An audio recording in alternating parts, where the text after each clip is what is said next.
Pitiminutkadır. Yeni platanı quraşdırmışıq. İndi işimiz artıq yekunlaşır. Ümumiyyətlə bu pitiminutkalar çox dözümlü cəhətdən zəifdirlər.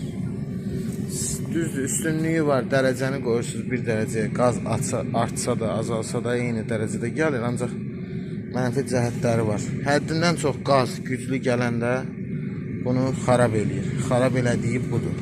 Xarab olmağın səbəbi bu klapanın daim işlək vəziyyətdə qalmağı, normal vəziyyətə gətirmək üçün istiliyi, nəticədə platanı xarab edir. İndi mən bu pitiminukaya bir dənə reduktor da quraşdıracağım.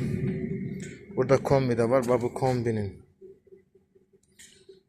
reduktorudur. İndi mən də bir dənə buna pitiminukka üçün reduktor quraşdıracağım ki, qaz nizamlı gəlsin. Qaz çox gələndə burada 3 klapan var. İkinci klapan həddindən çox işlədiyi üçün platada üzə salır, platanı xarab edir.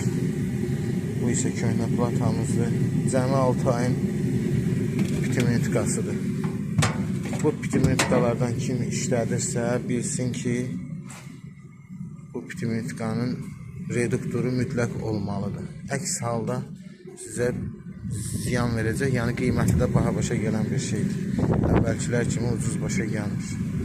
Sağ olun, səhifəmizi izləyin, like edin, sağ olun.